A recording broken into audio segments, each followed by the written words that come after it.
Exodus 4.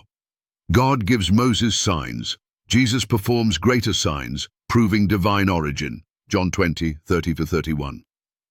When Moses doubted his calling, God didn't just give him words.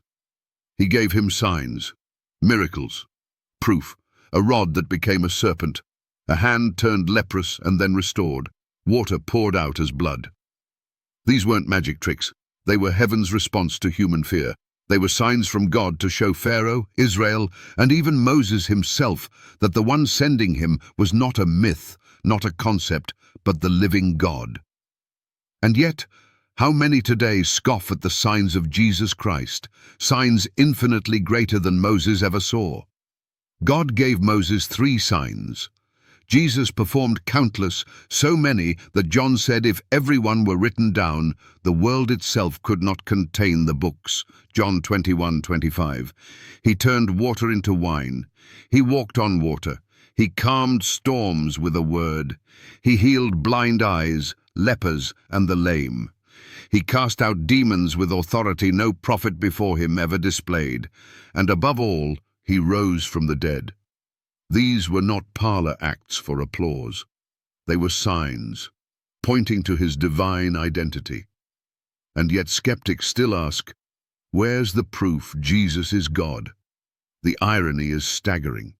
You believe in signs given to Moses, a man, but you reject the signs of the man who fulfilled the law of Moses, the prophets, and even conquered death itself.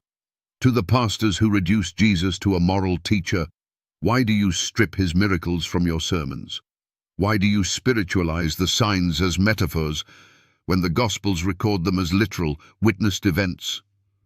To the priests who prefer tradition over truth, why do you quote saints but ignore the Savior? Did any saint ever raise the dead, open the heavens, or walk out of the grave? Jesus did. And he did it on record, with eyewitnesses, in fulfillment of prophecies written centuries before his birth. To the imams who say Jesus was just a prophet, show me the prophet who said, I am the resurrection and the life. John chapter 11:25, and then raised a man who had been dead 4 days. Even Pharaoh's magicians had to admit their tricks had limits. When Moses turned dust into lice by the finger of God, they confessed, "This is the hand of the Lord."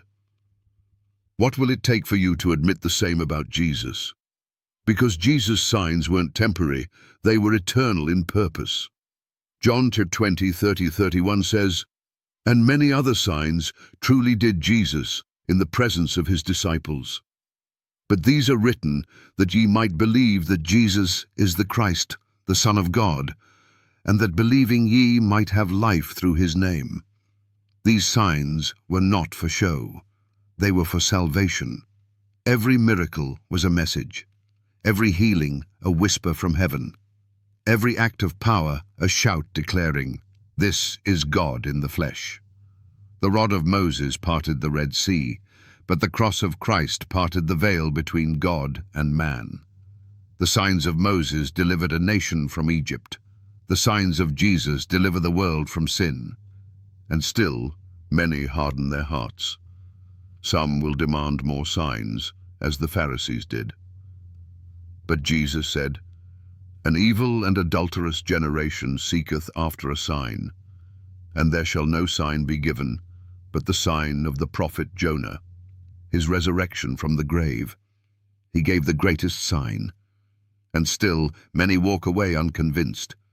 But to those with eyes to see, the signs are everywhere, in the Gospels, in the transformed lives, in the power of his name, in the undeniable truth of an empty tomb. God gave Moses signs for a mission, but Jesus gave us signs for salvation. Believe them or perish in disbelief.